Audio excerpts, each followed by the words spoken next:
What's up YouTube, Day here for Wargames, bringing you, as you can see before you, a mekk-knights Invoked deck profile. Now obviously these are doing really well at YCS Atlanta. I believe one mekk-knight topped, or two topped. It was really good after day one.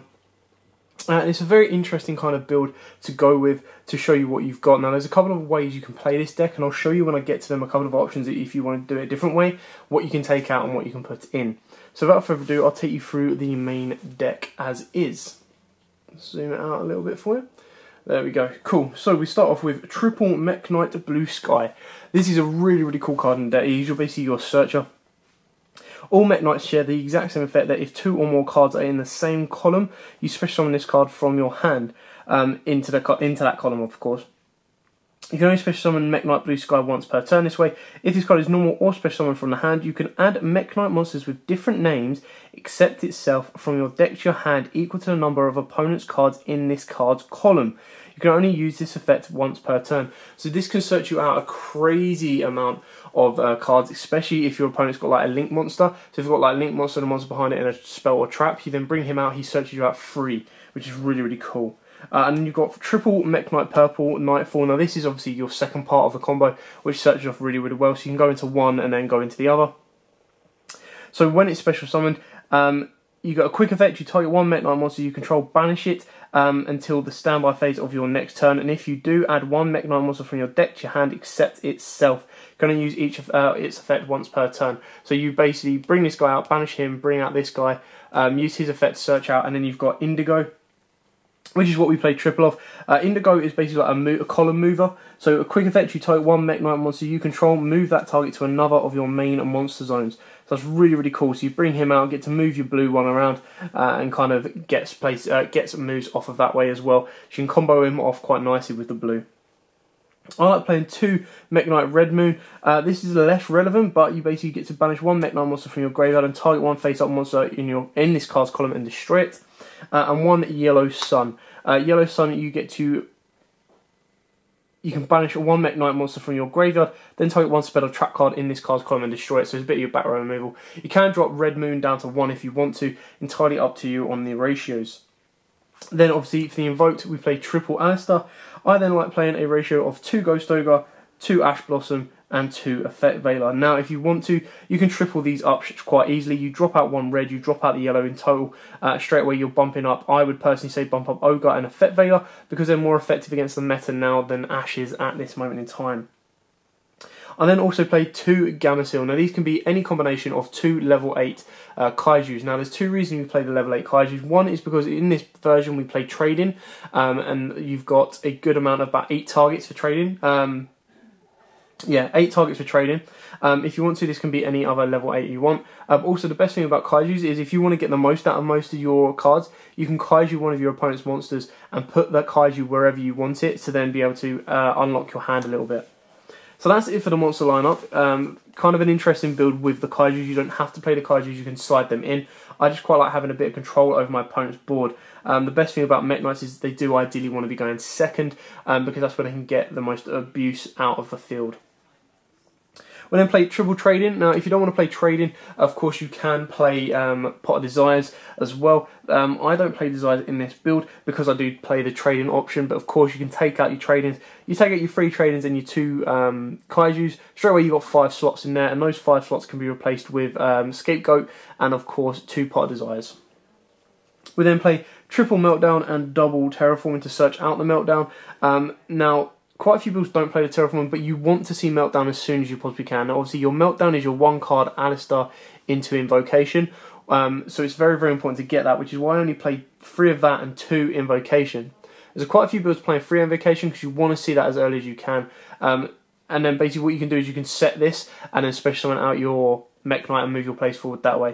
So it does give you a couple of options, which is what Terraforming can kind of do if it's dead late game. You can bump this up to 3 if you want, entirely up to you.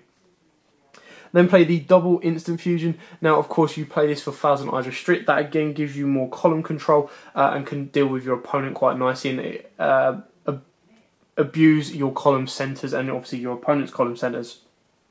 Also, you've got Raijin in the deck as well. You very rarely would be instant fusion into Raijin, but it does give you an option should you need it. Then, of course, the One Monster Reborn, and because we are a turn 2 deck, triple evenly matched. You can put Judgment if you want, but because the build, you know, mekk-knights thrive better going second, you know, what's better to have in your deck than, of course, triple evenly matched mained that can really catch your opponent off guard. Now onto the extra deck, we play double Invoked Mekk-bar. This card is a game winner. You can play this at 2 or 3 if you want, but because you've got your Ogres, you've got your Veilers, and you've got any of your Mekk-knights that do hit the graveyard, after you've done your combos or your plays, or you've linked up or linked down, anything like that, you can then go into a Mekk-bar, and a Mekk-bar is obviously going to be able to shut your opponent out, especially if you have a more slower turn play. So if you do get forced to go first with your Mekk-bar, of course, you make Mekk-bar and you can kind of sit on that, get rid of any of the dead Mekk-knights in your hand that you no longer want, and then of course move your place forward with Mekk-bar. We've got the one at Purgatrio and the run Raijin. Now you can play Magnesia in deck. If you do want to play Magnesia, I would advise you to take out some of the rank 8s when I get to them. That is the scapegoat engine. So when you put your scapegoat in and your desires in, that's where you then start to put in your Mrs. Radiant and of course your Magnesia. We've then got the one at Thousand Eyes Restrict for the instant fusion. We've got two link fours, one Saiju Skulldread, because it's quite easy to make that, and one Borrowload. Borrowload is incredibly powerful, is a generic link 4 anyway, and then of course Skuldeat can then unlock your hand a little bit more and give you the draws you need. The one Deco Tool for the link 3, and the one Mekk-knight Spectrum Supreme. Very cool, powerful card. You very rarely go into him, but he is an option there to play if you want. Again, like I said, if you go with the Scapegoat version, I would take this out, and that could be your easy Mrs. Radiant. We've got the one Underclock Taker, we got the one Akeshic Magician, and we got the one Proxy Dragon. Now, of course, these are all very nice generic link 2s. Underclock Taker is a bit more useful in getting rid of your Alistar off the board, so then use the best and abuse it the most out of with your invocation and getting your Mekk-bar below it. And then of course on the clock just provides that so much nice kind of attack change as well should you need it. And then for the rank 8s, we've got the one number 38 Hope Harbinger Dragon Titanic Galaxy, the one number 68 very kind of cool prison. It basically gains 100 attack and defense for each monster in the graveyard, and once per turn you detach material from this card until the end of your opponent's next turn. This card cannot be destroyed by battle or by card effects. Cannot be destroyed by card effects. It can be destroyed by battle, but neither player can special summon monsters from the graveyard. So if you're playing against a deck that likes to revive from the graveyard, you bring this out in defense, 2700 defense, you get base defense, and it gains 100 for each one in the graveyard. And if your opponent likes bringing stuff back from the graveyard, not with this card. So that can be very useful and handy in locking your opponent out or slowing them down massively. And then my personal touch on every rank 8 deck that I kind of play is Owlsy, the Sylvian High Protector, just to be able to stack your opponent's deck legally and then defend with a 3200 defender as well is very cool and powerful. Again, comes down to personal preference. If you were to go with the Scapegoat version, I would go straight away. You could take out this for a Magnesia, you could take this out for a Mrs. Radiant, you could take the Mekk-knight out if you wanted to for either another Mrs. Radiant or another link of your choice. And then I still quite like this card. I think it's very cool in the rank 8 kind of version, but it does give you a couple of options to play with. And now what I will do is I will do a test hand video for you guys over the Mekk-knights, just to kind of show how they operate and resolve. Now obviously going first doing test hands might be a little bit more difficult because they are designed to go second. And the whole archetype of Mekk-knights do try to revolve more about going second than going first. But I'll kind of show you some of the combos that they can make and some of the plays they can make as well, just so you guys can get a first kind of look into what they can do. Anyway, thanks for watching. Don't forget to like, comment, subscribe, share. Till next time, guys, as always, happy dueling. Also, YouTube, thanks for watching that video. I hope you liked it. If you did, hit that like button. And of course, don't forget to hit that big red subscribe button in the bottom left-hand corner and the notification bell so you don't miss out on anything. We've got more deck profiles, duels, pack openings, and many more Yu-Gi-Oh videos coming up for you all year round. So don't forget to stay tuned for all of that. Thanks, and as always, guys, happy dueling.